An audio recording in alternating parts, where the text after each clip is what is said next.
Here we have the fourth adventure of Skyler and Nick. It's a bit of a long story, so you might want to start at the beginning. And this series is written by A Mysterious Lurker. Enjoy. I got a burst of cases that kept me busy.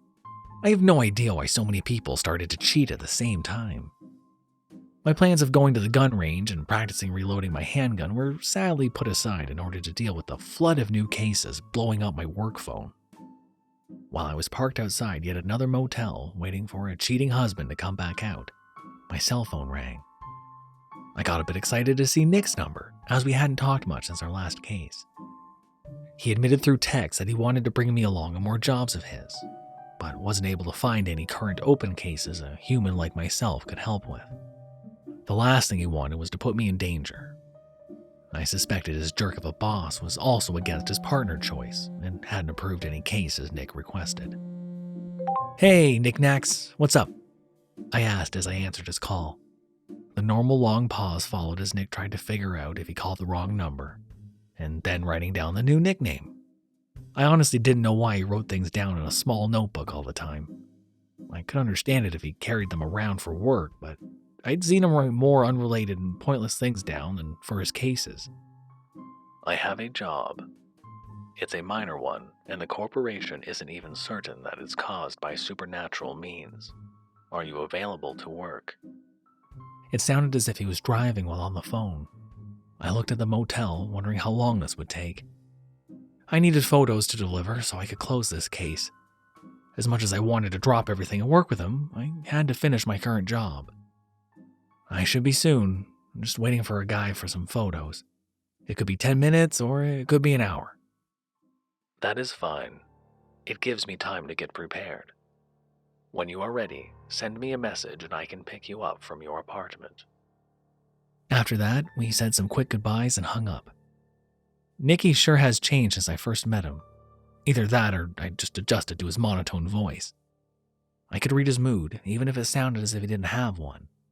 He gave me the feeling he was in a rush. Thankfully, the husband I was waiting for came out with a girl on his arm in under an hour. I took some photos and started to head home.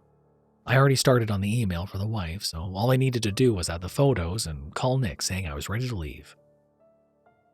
The corporation Nick worked for had a magic way of connecting two doors together. Nick admitted to me he wasn't very good with magic, so he used tools to do it. I only brought my handgun, my wallet, and a light jacket when I opened my door into the unknown. Instead of my apartment hallway, I walked into a hotel room. Nick was by the bed with 2 bags at his feet. They were overfilled with small squares of paper with writing surrounding circles drawn on them. In his hand was the case folder. I went over and sat in a chair by the window to hear about what he needed to take care of this time. "There have been 4 missing women from the beach this past week. Only 1 body has been found so far." I expected Nick to show me the photos and evidence, but he kept the folder close to his chest. Whatever was in there was too gruesome to let out into the open. I looked out the window to see the ocean beyond some buildings. It must be useful to go across the country in a second. "It must be pretty serious if you're so upset by this," I told him, looking back. He looked a bit alarmed. I could tell how he felt. His face only changed by a twitch of a muscle, but I could still understand how this case bothered him. "It is." Nicky was really agitated. He started pacing the room, folder still to his chest and his eyes down. He looked deep in thought, and I almost didn't bother him. But if it didn't snap him out of this pacing, he might not have been able to focus on the case. "You said there's a chance this might not be a supernatural creature. Why is that?" I asked. Nick stopped, looking a little startled at hearing my voice. He was so deep in thought he honestly forgot I was there. I'd never seen him like this, and I didn't think anything could affect him to such a degree. "That assumption is a little complicated. When it comes to creatures of the night, their culture has continued on without need of currency. They trade items for what they wish for or use favors. Due to that, everything has value: their time, words, and knowledge. Creatures do not give anything away for free, and aside from taking life for food, they do not simply take. As far as the corporation is aware, This is not a hunting ground for creatures. Although there are so many, some might have slipped by unnoticed until they started to act up. The assumption is this is a human kidnapping women for other purposes. Nick was still pacing around the room as he spoke. He'd taken out one of his small notebooks and flipped through the pages, trying to find something. The case folder was tucked under his arm. I'd already been on a few jobs dealing with monsters, and yet I didn't know anything about their world. I've tried doing my own research, only to find out most of what humans know are either unfounded stories or half facts. I sent text to Aberash, a woman working at the same place Nick did, but in a different department. She was unable to answer most of my questions because the information was classified. But she was nice enough to confirm vampires are real, and that most of the ones with well-known weaknesses died out over 100 years ago. She assumed only a handful were left. The problems with humans knowing too much about a creature was that they were easily killed, while other creatures that stayed hidden in the shadows remained unharmed. Hence, all of the secrecy. I assumed he was looking through his notes to see if he ever encountered something similar in the past. What happened to those 4 girls must have been beyond terrible if he couldn't even consider a human culprit. I thought back to our second case, a serial killer targeting homeless men and ruined their bodies to the point a creature was suspected. He had yet to show me the folder, and I feared my partner was hiding something. Almost as if he didn't want me to know what was discovered from the only body recovered. So, it's either a creature you've never seen before, or a human? I asked finally. Nick finally stopped to collect himself. He tucked the notebook away and placed the still closed folder on the edge of the bed. I was tempted to go over and take a look inside, but I trusted Nicky was telling me whatever I needed to know to help solve the case. It appears those are the only options. The corporation doesn't really believe this was caused by a creature, regardless of the signs pointing to that theory. They have only given us 3 days to solve this case before it's passed on to human law agencies. That made me worried. We'd gotten very lucky on our past cases. If we didn't get some leads soon, this might slip through our fingers. At least Nick had an idea on how to proceed. He motioned for me to pick up one of the bags of papers as he started to tell me his plans. There is a creature we can question about the activity in this town. Depending on what information we receive, we'll cover the beach with these charms as part of a plan designed to lure out the attacker. I was following behind Nick listening. His pace was a bit quicker than normal, and I could tell he was pretty stressed out. To anyone who didn't know him, he would appear normal, but after working with him for a few jobs, I got the notion he needed a partner on this case to help keep him on task. The fact that he already had a plan before getting valuable information made me worry. We should learn what we're up against before trying to fight it. After I heard what came out of our upcoming interview with a local supernatural creature, I would speak up and let him know I thought we needed to slow down. As we walked through the small beachside town, Nick did something else he'd never done before.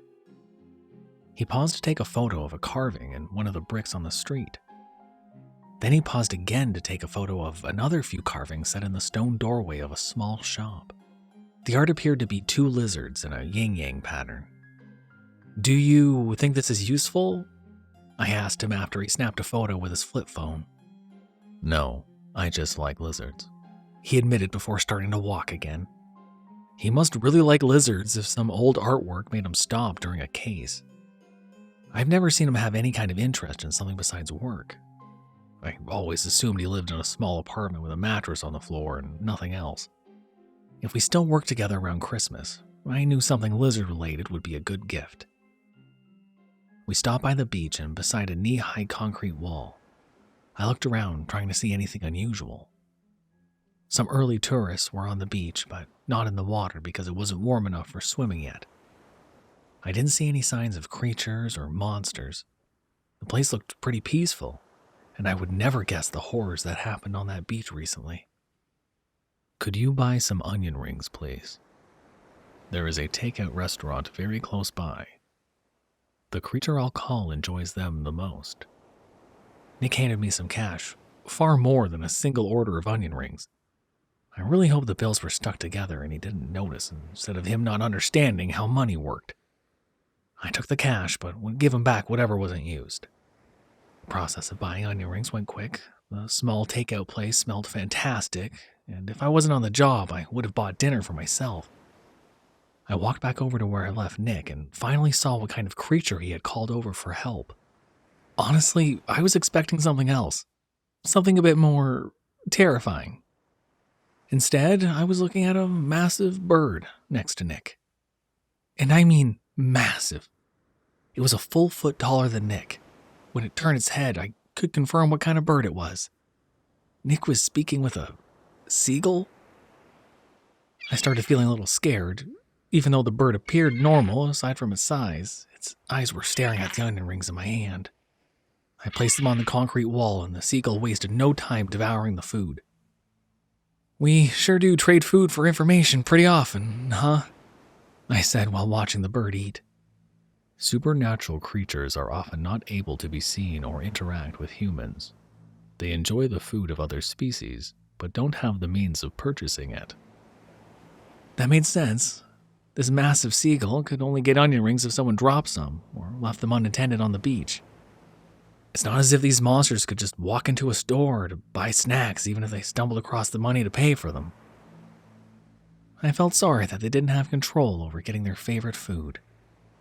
After the seagull finished eating, Nick started to speak with it, asking questions. It squawked, but somehow he knew what it was saying. He made noises and nodded his head along with the conversation. After a while, there was a pause.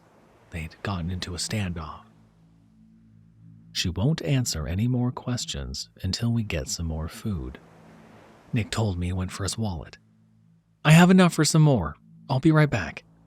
The money left over from the amount Nick had already handed me was more than enough to pay for another order of onion rings. I thought about how creatures lacked the ability to get their own treats and felt sorry for them again. I bought 2 orders and carried them back to where they waited. The seagull's eyes lit up when she saw I was carrying 2 containers instead of 1. She bolted towards me and ate directly from my hands.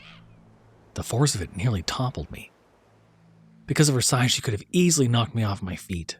She must have held back because that didn't happen. After both orders were eaten, she spread her wings and let out a happy screech. I swear, her wingspan was longer than a bus. For a seagull, she was pretty threatening. Nick started up questions again, and this time it appeared to go smoother than before. Finally, he closed his notebook to go over what he learned. This seagull is active in this area during the day. She hasn't noticed any new creatures come along lately. She's also only recently moved into the area. If a creature is the one behind these crimes, then she assumes it's something that has been here before herself, or one more active at night. She's agreed to ask around to find out more information about what manner of creature could be along this beach. She was also the one who spotted the victim before any humans, and saw the state the body was in. It is her opinion that this was not done by a human, but is unaware of what could do such a thing. I nodded along and hoped we could have found out a little bit more. The seagull leaned down to bump her head against my face. I reached up to stroke her feathers, unsure if it was something she was comfortable with. She didn't pull away, and it made me think I gained a new friend. At the very least, we had one more person on our side. Or rather, one more creature. She gave us another squawk before she flew off, looking for answers. What's next? I asked while watching our bird friend leave. First, we must ensure that no one is on the beach at night. There are better ways of doing so, but this is the only method my level of skill can produce. Nick bent over to take one of the pieces of paper from the bag. He placed it onto the concrete wall and it stuck without any glue. The symbols and circle on the paper glowed white, then the entire thing faded away. These are charms made to give someone within a few feet a sense of dread. After he explained what the charm did, I felt my gut start to twist and turn. It wasn't overpowering, rather the feeling you get when looking down a dark alleyway before deciding to use a different path. Nothing that made you stay away outright, aside from a feeling in your gut. That's pretty useful. I wouldn't stay on a dark beach if I suddenly got this feeling. I looked down at the bags of charms, then back at the beach. It would take a while to cover it all with them, but it needed to be done. If that place was the creature's hunting spot, we needed to make certain there was nothing to hunt. We would be out of luck if it moved on to a different spot to snatch up victims, though. The next part of the plan is placing bait out on the beach. Because we will be the only ones there at night, the creature doing this will be forced to resort to attacking the bait. Nick explained, and I got a bad feeling from that part of the plan.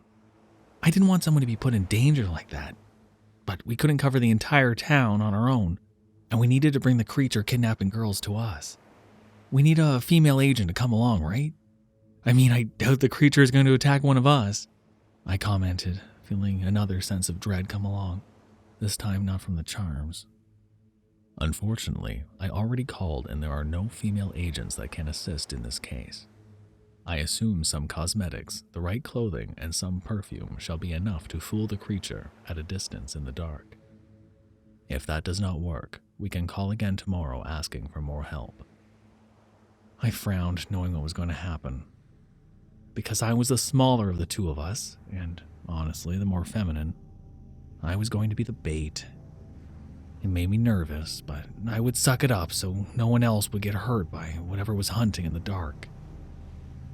All right, I guess it's worth a shot, I said as a small sigh escaped my mouth. I can go and buy what we need for the disguise. If you stay here and get started on the charms, I shall join you once I am finished shopping. I trusted Nick knew what he was doing. If not, he would ask some sales clerk for help. I did not want to have that conversation with someone asking what kind of dresses or frilly shirts they had in my size. I would leave the more embarrassing task for him and do the easier part of the job. I could only hope he didn't pick out a really horrible outfit. We both left to do our tasks. No one paid any attention to me as I started along the beach, placing charms where I thought they would overlap and cover the beach with the sense of dread we wanted. The very few people on the beach left shortly after I placed a charm down, proving they were working. I felt bad ruining the rest of their day, but it needed to be done. The beach ended in rocky cliffs after a while, making it impossible to go further. At least it didn't go on for miles like I feared. We would not have enough charms to cover the beach if that was the case. It took a few hours of walking, but I finally finished my job. Nick called apologizing for how long it took him to go shopping. I could tell the sales ladies gave him a hard time. He was closer to the hotel, so we agreed to meet back at the room. He was already inside when I opened the door. A few outfits were placed on the bed as he was going through a bag of cosmetics looking for something. Honestly, the clothing wasn't as flashy as I expected. I picked up a white blouse made of a silky material. It had frills down the neckline, and I didn't understand how anyone could figure out how to put this shirt on. Looking it over, I noticed a mistake right away. This is too big. I guess I could roll up the sleeves, but this is going to be really baggy on me. The pants look way too long, too, I said while looking at a pair of black dress pants. Nick stopped looking through his bag and stared up at me, his head tilted as if he didn't understand what I meant. Why did you assume you were going to be the bait? He asked, and I felt like I got hit by a truck. My mouth dropped open as I stared in his direction. Nicky bought all this for himself. In fact, he planned on dressing up like a woman from the beginning. I'm the obvious choice. I mean, look at me. I sputtered. He did look at me. After a few times of his eyes glancing up and down, he shook his head. You do not appear more suited to this task than myself. Aside from our height differences, you and I have fairly similar facial structure. Due to the fact that either of us could be bait, it is better if I am the one who does so. You have a long-range weapon. I am more skilled at close-range combat. It is a better idea to bring the creature in my direction, and for you to keep a lookout. I felt my face blush a little as I fiddled with the blouse still in my hands. For a very long time I've been ashamed of my appearance. No matter what I did, I felt as if I would never be masculine enough. My skeletal structure would never change. I would always have small hands and a petite frame. While I was still in school, I lifted weights, and yet I still didn't bulk up in any meaningful way. I was flattered that Nick didn't see any differences between us. He took the elastic out of his hair and started to ruffle it. It was a bit past his ears while down. Besides, I have longer hair and was unable to find a wig. I really do think I'm the better choice," he commented after he pulled out all the cosmetics from the bag. "You really don't mind dressing up like a girl?" I asked. "No. Is there a reason I should?" I shook my head while smiling. Of course, Nick wouldn't see any problem with this. He was pretty easygoing after all. I still don't know what species Nick was or where he came from. Wherever he grew up may not have the same culture about gender as humans do. Or maybe he really just didn't care about this sort of thing. When he tossed aside his suit jacket and started to pull at his tie, I decided it was best to give him some privacy. I handed him the blouse and told him I was going to the corner store to get something to drink. I figured because we'd be staying awake all night, I could get an energy drink somewhere. He didn't know how long dressing up would take. He agreed to meet me outside once he was done. It took him nearly an hour. I found a bench to sit and wait while catching up on some emails on my phone. I really didn't know if this plan was going to work. My confidence on Nick looking believably female in some makeup and a frilly shirt was pretty low. Finally, he came out of the hotel and waved in my direction. I needed to do a double take. We walked towards each other and I really thought he had a twin sister hidden away. The frills on his blouse hid the fact that his chest was flat. He picked out a pair of thick-heeled shoes that made him taller, but legs slimmer. A suspicion rose in my gut that this was not the first time he needed to dress like this for a job. It wasn't much, but just enough to soften his natural angles to fool someone into thinking he was a part-time model. "Jesus, Nicky, you're a smoke show," I said, unable to help myself. He handed me a notebook as I spoke. Head tilted, he took back his notebook to write down what I said and what it meant. Because of the lack of suitable pockets in his pants, he needed me to carry his notebook, his wallet, and his phone. The only thing he kept was Eel. Eel was a sentient blade that collapsed into a small black tube about the size of a lipstick. The sword he normally used was still angry at him and refused to come along that day. After everything I had seen, a grumpy sword wasn't the strangest thing. "I'll need to refrain from speaking. I cannot change my voice," he said, his voice not matching his appearance. A few people going to the bar nearby passed us on either side of the street.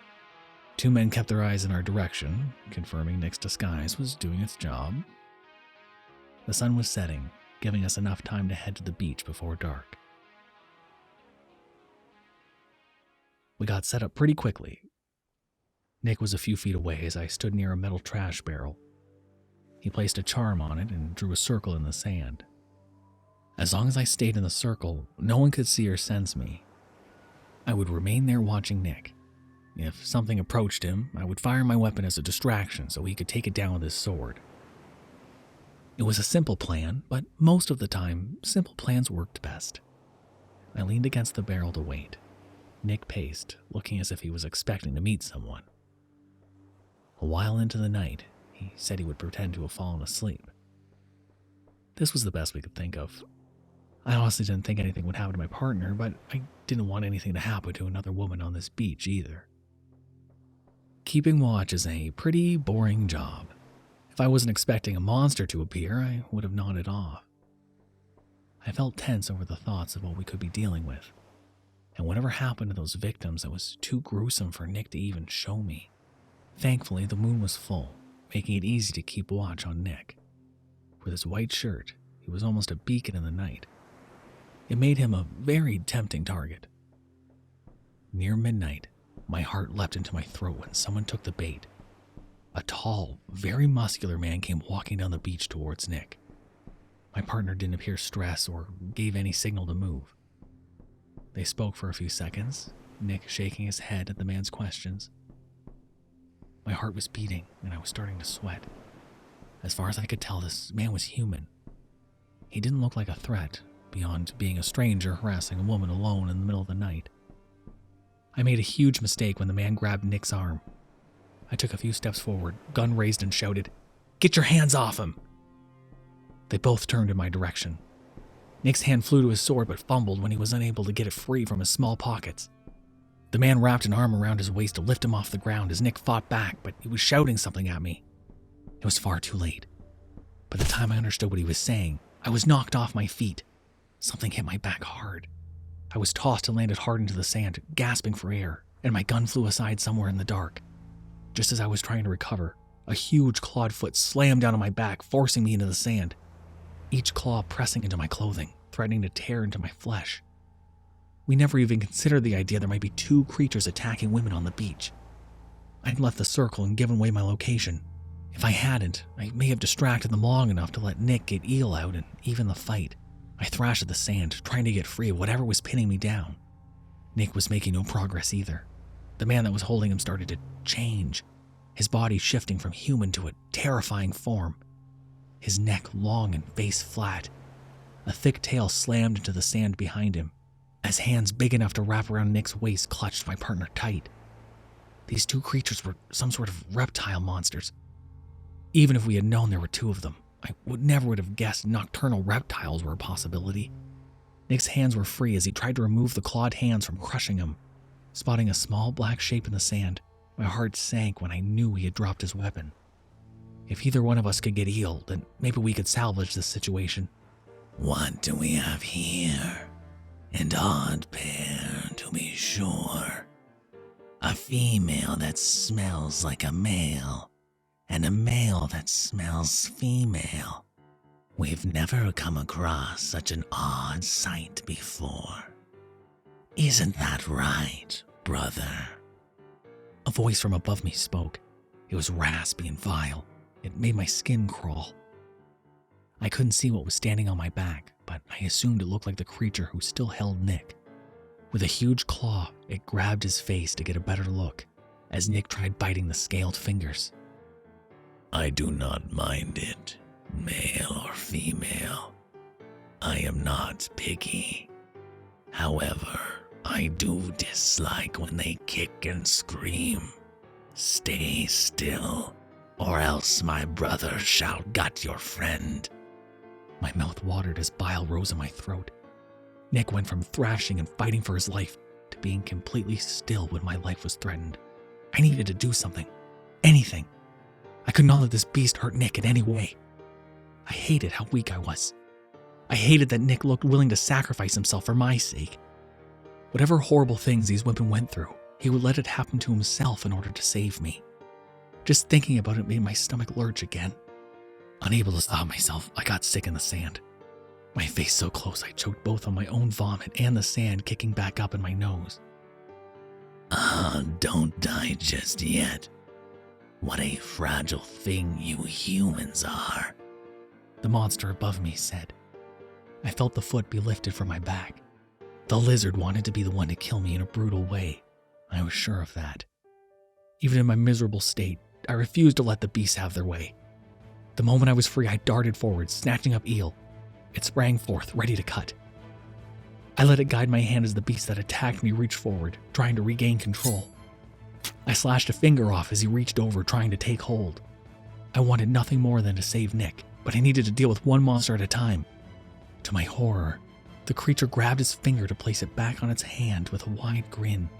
It healed right away. This thing was far too powerful. I needed to cut off its head or else I wouldn't stand a chance. For a moment, things started to look up as a sound of wings came from the sky. The seagull we'd spoken with earlier came diving down and started to attack the lizard I was facing. She was either paying us back for the extra onion rings or just really wanted to protect us. I turned, sword in hand, ready to get Nick free. I ran, gaining traction on the sand. It was only a few steps, but I got there too late. The lizard reached a clawed hand and covered Nick's entire face. He kicked, trying to get loose. Each slam of a heel a desperate attempt for his life. The creature let out a screeching laugh as it brought down its claws on my partner's face, mauling it and digging it into his throat. I screamed as I brought the sword down on the monster's arm, severing them. Both arms and Nick fell to the ground. I heard an awful noise behind me as the other lizard grabbed hold of the seagull's wing and broke it. He tossed her aside just as I was facing his brother. I ran the sword into his gut, trying to slice him in half. I was unable to move the sword as his head came down and teeth clamped down into my shoulder. I was pried off and tossed aside to the second monster. In one swift movement, the beast kicked my face hard enough to break my nose and knock me out for a few minutes. I woke up, face throbbing and mouth full of blood. The seagull was off to the side, helpless. I nearly cried for her. She had done some damage to one lizard, an eye was missing and cuts lined his body. They were slowly healing as he picked up his brother's arms to reattach them. My eyes fell on Nick, and I choked on the blood in my throat and my own tears. I could hear his raspy breaths, but his face was so badly torn apart he was going to die unless I saved him. I could hear his raspy breaths, but his face was so badly torn apart he was going to die unless I saved him. By some miracle, I landed near my gun. Without thinking, I grabbed it and fired it into their bodies until it clicked empty. They jumped as if being stung by wasps, but overall didn't appear harmed. "You entitled pricks! Don't you dare touch him!" I screamed, frantically trying to get to where Eel had ended up. Entitled? Yes, we are. You humans have forgotten what we have done for you. You have forgotten your promise. The larger lizard, which I assumed was the older brother, took 2 steps and covered the distance between us. He knocked my hand aside and wrapped his claws around my throat. I fumbled in my pockets, feeling for any weapon, only to find the pen Nick handed me with his notebook. I slammed it into the scaled finger, but he didn't even notice. We have been protecting this town for a countless number of years. No plagues, no fires, a long life for the humans who live here. We are gods. All we ask is for 1 wife every year for this service. Think of that. 1 sacrifice for the lives of hundreds of others. But for years and years, this has not happened. You have all forgotten your half of the bargain, as we slaved away ensuring ours. We are tired of this disrespect, and shall take what we are owed. His voice was deep and so hostile it chilled my bones. His grip tight, but not enough to stop my air supply. What we are owed? The younger brother chimed in with a terrible laugh. "Nick isn't human. You can't." I started, but the claws digging in cut off my words. These 2 had already decided what they were going to do with us. They didn't want to give me a chance to reason a way out. I needed to think of something. I looked around as if the way out was going to appear. While the lizards were distracted, the seagull was hobbling around. She'd spotted Eel collapsed in the sand. I mentally urged her to keep moving. Somehow, if she could get it to me, I might have a chance. Brother, this one isn't to my taste. You may have both tonight. The larger one said, and his brother looked excited. I do, thank you. But please kill that. It looks like one who will keep fighting. And although I am not picky, that is the only thing I dislike. They both snickered as if they had heard the funniest joke ever.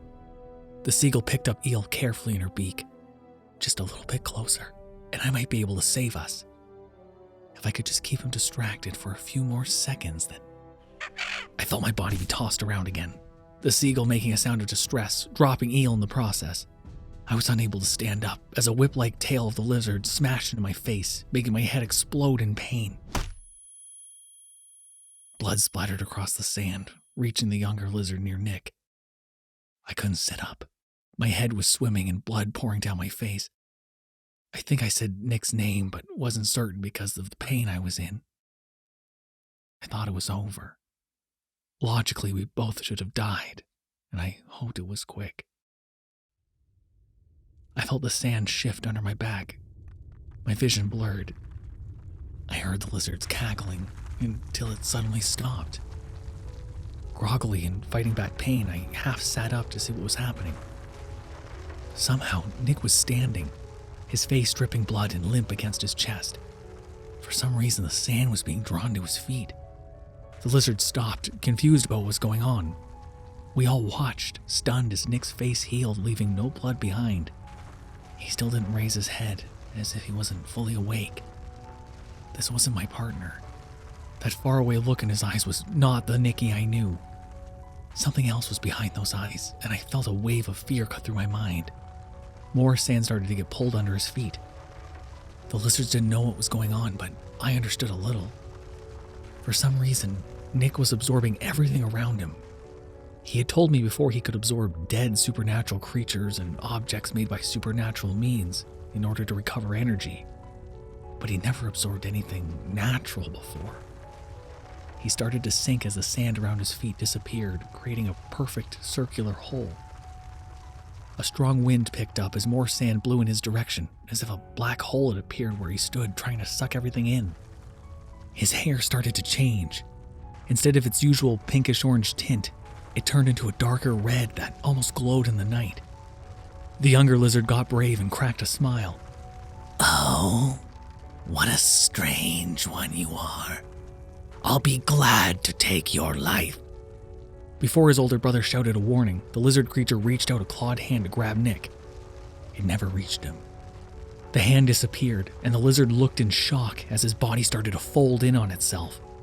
He didn't even let out a scream as he morphed into something else. That massive body twisting until it formed, well, a lizard. A large one, but just a regular lizard you might find in a specialty pet store. The seagull let out a noise and she fluttered over towards me. She tried protecting me with one wing as Nick moved in our direction. He ran past, directly towards the other lizard.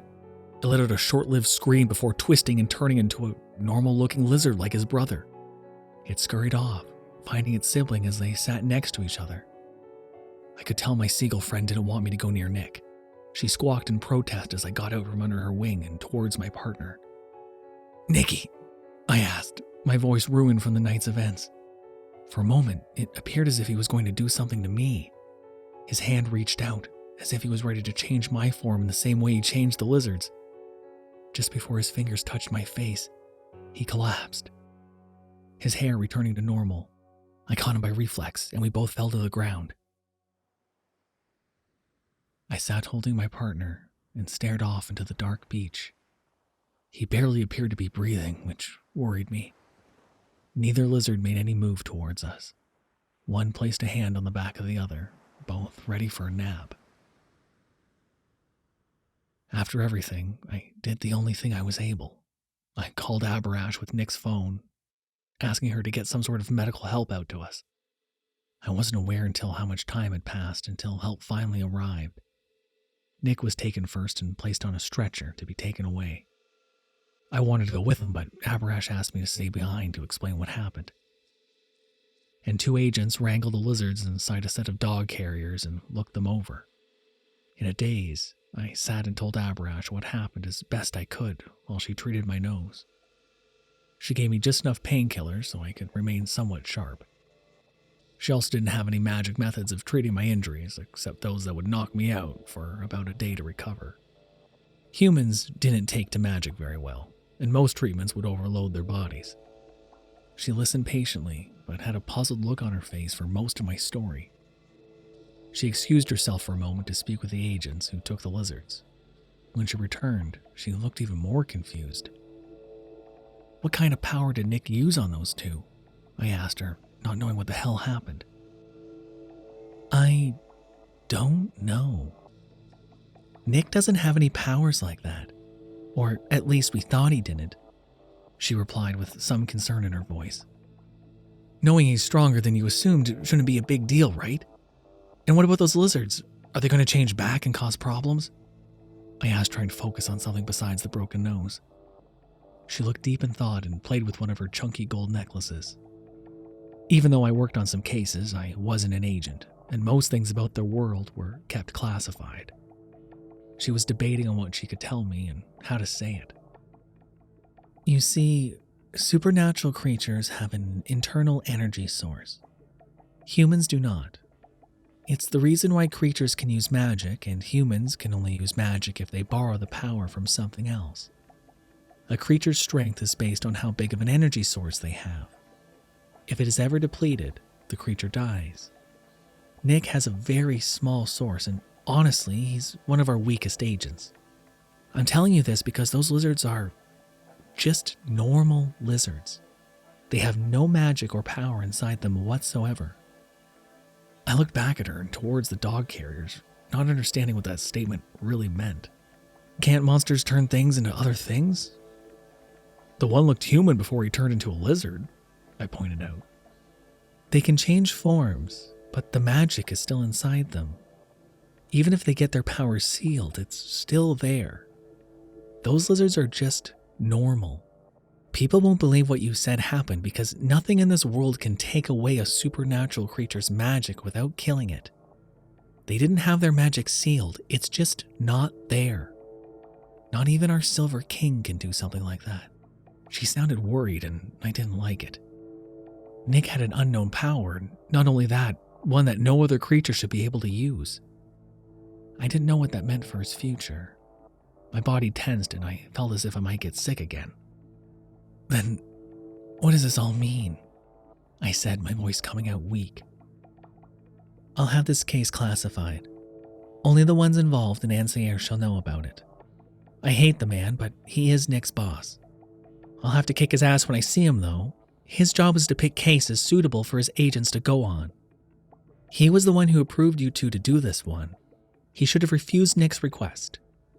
Clearly, this was something way beyond your skills. Whatever was attacking those women was a creature we had yet to encounter, making it very dangerous. Far too powerful for Nick and yourself to handle. The fact that you're both alive is a miracle, and I'm proud of you. As for the rest, I think you need to take a bit of a break. What happened tonight was a big mess, and it might not hit you right away, but I think the entirety of what could have happened is going to sink in at some point. When it does, you need to let yourself recover from it. Aberash was thinking way further in the future than I was. I knew what happened hadn't fully hit me yet. When it did, I would be a mess. But I didn't expect someone to think I should take time to deal with it instead of pushing through like most people in my life recommended. I nodded, feeling numb in the moment, and blamed it on the painkillers she gave me. I'm sending you home. I'll give you updates on Nick, but please take a break. I'll write the report for you, so don't worry. If you need to talk, please call me. I might not be your boss, but I'm always here to take care of my coworkers. My chest felt slightly warm from her words. I've never come across people as gentle and nice as her and Nick. True to her word, she got me back to my apartment with some pills to take and to go right to bed after. I was asleep for nearly a full day because of whatever magic medicine they gave me. It healed my broken nose, but my eyes were still black, and a scar ran across my face. It wasn't too bad. We could have died, or worse. I soon received the news that Nick had woken up with no memory of what had happened. He was frantic, nearly raising his voice and asking where I was. They got him settled down, and he was forced on bed rest because he was very weak after he woke up. I was tempted to ask Aberash for hourly updates on his condition, but knew that was too much. I just asked her to call me if anything changed. 3 days passed, and Aberash was right. What happened finally caught up to me. I was so distraught thinking about what nearly happened to both Nick and I stopped eating. For the first time in my life, I put off work until I could return to a normal emotional state. What helped most was knowing that Nick called. I fumbled with my phone, desperate to hear from him. Snickerdoodle, are you feeling all right? My voice trembled and I wondered if I would cry if he wasn't doing well. I'm fine. I'm a little tired, but I'm going home tomorrow. I stole my phone to call you. I'm glad. I was really worried about you. Your face got really messed up and... I stopped, unable to keep talking about that night. I'm very sorry to have worried you. I am uncertain of how we made it out alive, but I was told you fought very bravely. I wish I never put you in that position, though. His voice trailed off and I heard some noise on his end. He must be in a busy clinic. When I took this job, I knew the risks. I would never blame him for getting hurt, but I was a little mad at him for something else. Nikki, the next time someone is holding me hostage, you can't shut down like that. I'm the weaker part of this team. Your fighting skills are way beyond my own. If that happens again, you need to fight if you're able. I know you'll protect me, but it can't come at the cost of your life. There was a long silence, and I didn't know if he was still on the other end of the line. I might have crossed a line. I should have been grateful. Nick was ready to sacrifice himself for my safety, but I didn't want that to ever happen again. I'd rather us both go down fighting. Thank you. Nick finally said. For what? No reason. I just felt like saying it. What do you think? I couldn't You reply. need to get back to bed. Abrash's voice came from the other side of the phone. No, it's fine. It's just Skyler. Abrash's voice came from his side of the phone. She spotted him awake and took his phone away so he could get some more rest. She told me a quick goodbye and hung up. I looked at my cell, hoping I didn't get him in too much trouble. One more case closed. We'd gotten out by the skin of our teeth. In the future, more cases would come up. I wasn't going to let this one stop us from accepting them. Nicky yet again protected me, and I really needed to pay him back. No matter what it took, we would keep working together, doing the smaller yet very dangerous cases no one else appeared interested in. Somewhere in the world, some supernatural creature was harming a helpless victim. But at least on one beach, a set of lizards was never going to terrorize another person, ever again.